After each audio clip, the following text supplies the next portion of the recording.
অসমত আলুৰ দাম বৃদ্ধিৰ আশংকা হুৰে বৃদ্ধি হ'ব পাৰে আলুৰ দাম অসমত আলু প্ৰৱেশত বাধা পশ্চিমবংগ চৰকাৰৰ সীমান্তত আবদ্ধ শ ট্ৰাক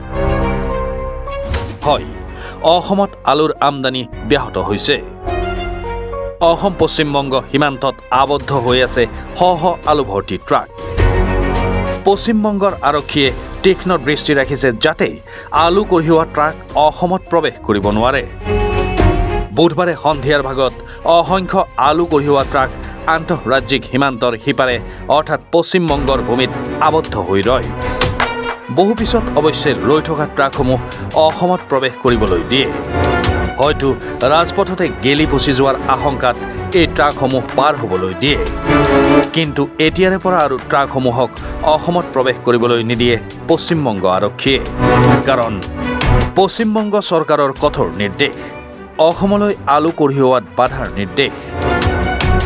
ইমান দিনে অসমৰ আলুৰ চাহিদাৰ বৃহৎ অংশ পূৰণ কৰি আহিছে পশ্চিমবংগৰ আলুৱে অসমৰ ভূমি আলু খেতিৰ উপযোগী যদিও হিমঘৰৰ অভাৱত ব্যৱসায়িক ভিত্তিত আলু খেতি কৰা বাদ দিছে ৰাজ্যৰ কৃষকে এতিয়া বহুলাংশে পশ্চিমবংগৰ ওপৰতে নিৰ্ভৰশীল শেহতীয়াভাৱে নেৰেনেপেৰা বৰষুণত আন শাক পাচলিৰ লগতে নষ্ট হৈছে পশ্চিমবংগৰ আলুৰ খেতি সেয়ে মুখ্যমন্ত্ৰী মমতা বেনাৰ্জীয়ে ঘোষণা কৰিছে যে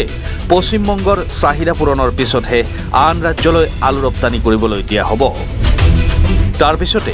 পশ্চিমবংগৰ সীমান্তত হস্তম ৰাজ্যখনৰ আৰক্ষী আৰু তাৰ পিছতে সৃষ্টি হয় এই পৰিস্থিতিৰ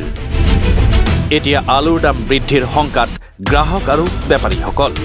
দিনে তো সব বস্তুৰ দাম বাঢ়িছে তাৰ মাজত আলুৰ দাম যথেষ্ট বাঢ়ি আছে সীমাহীনভাৱে আলুৰ দাম বাঢ়ি আছে তো ক'বলৈকে 35 পৰা 40 টকা কিলো আলু কিনিব লগা হৈ আছে আমাৰ একচুয়ালি পশ্চিমবংগটো আমাৰ ওচৰীয়া ৰাজ্য হয় এই ক্ষেত্ৰে আমাৰ মুখ্যমন্ত্ৰী ডাঙৰীয়া অলপ মানে আগবাগ ললে সমস্যাটো সমাধান হৈ যাব তো হৈছে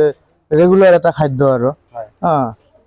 মানে কিবা কিবি নাপালে আলুটো হলে আমি ভাতটো খাব পাৰো কিন্তু আলুটোৰ দাম যদি ইমান হয় আমি গৰীব মানুহ কেনেকৈ ক্ৰয় কৰিম এইবিলাক যে পশ্চিমবংগ চৰকাৰে আলু মানে আমাৰ অসমত সোমাব নিদিয়ে তো এইটোৱে কথা আৰু আমরা শুনতেছি আর কি যে বন্ধ করে দিব বা আমরা আজকেও আলু আনলাম আগের ওই রেটেই দাম রাখছে কিন্তু এখনো বাড়বে না কমবে ওইটা এখন আমাদের বলে নাই সরকার কব যে আলুর দামটা কমাই দিলে রাইজের সুবিধা হবো সাইড করে এটা আমি না জানো কি হয়েছে সাইড করে যাক তো সাইড কৰি আছো এটা দুটাকে বহুত গাড়ী আহি গেল তাৰপিছত ওই পুলিচক খুদে বোলে কি যাব নিদিয়ে তাৰপিছত পুলিচ কয় আমিও নাজানো ওপৰৰ পৰা যদি অৰ্ডাৰ পাওঁ তেনেহ'লে এৰি দিম তেতিয়ালৈকে থাক আচলতে কি ওপৰৰ পৰা আটক কৰিছে নেকি এইটোতো আমি নাজানো আমি পুলিচক সুধিলোঁ বোলে কি কাৰণে গাড়ী ইয়াত ৰখাই দিলে তাৰপিছত পুলিচে কৈ বোলে এইটো আমিও নাজানো তোমালোকে যেনেকৈ নাজানে আমিও তেনেকুৱাই এনে পৰিস্থিতিত উত্তৰ প্ৰদেশৰ আগ্ৰাৰ আলুৱে চাহিদা পূৰণ কৰিব নোৱাৰাৰ সম্ভাৱনাই অধিক যদি সেয়াই হয় অচিৰে অসমৰ প্ৰান্তে প্ৰান্তে বজাৰে বজাৰে আলুৰ দাম হুৰে বৃদ্ধি পোৱাৰ আশংকা কৰা হৈছে উত্তৰ পূবৰ দুৱাৰমুখ অসম বা গুৱাহাটীত যদি আলুৰ মূল্য অস্বাভাৱিক হাৰত বৃদ্ধি হয় তেনেহ'লে অসমৰ ওপৰত নিৰ্ভৰশীল উত্তৰ পূৰ্বাঞ্চলৰ আন ৰাজ্যসমূহত কি পৰিস্থিতিৰ সৃষ্টি হ'ব সেয়া সহজেই অনুমেয়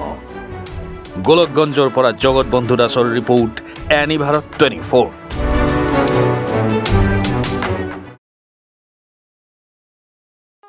ৰব আপুনি যে এটা অপৰাধ কৰিবলৈ গৈ আছে আপুনি জানেনে এই নাবালিকা গৰাকীক এতিয়াই বিয়াত বহুৱাটো যে এটা অপৰাধ আপুনি জানেনে অপৰাধ কেনেকৈ মোৰ ছোৱালী মোৰ কথা তুমি যিয়েই নোকোৱা ভূঞা 18 বছৰৰ তলৰ যিকোনো কন্যা সন্তানৰ বিয়া দিলেই আইনগতভাৱে এক দণ্ডনীয় অপৰাধ বিয়া দিয়াজন যিমান দায়ী বিয়া পতাজনো সমানে দায়ী এতিয়া তাই পঢ়া শুনা কৰাৰ বয়স খেলা ধূলা কৰাৰ বয়স তাইক খেলিবলৈ দিয়ক পঢ়িবলৈ দিয়ক আৰু চাব এদিন আপুনি তাইক লৈ গৌৰৱ অনুভৱ কৰিব পাৰিব এতিয়াই তাইক সংসাৰৰ বুজা দি তাইৰ ভৱিষ্যত জীৱনটো অন্ধকাৰ কৰাৰ অধিকাৰ তোমাৰ জানো আছে মোৰ ভুল হৈ গ'ল মাজনী মোক ক্ষমা কৰিবা শিক্ষা ল'ৰা ছোৱালী উভয়ৰে প্ৰাপ্য আৰু অধিকাৰ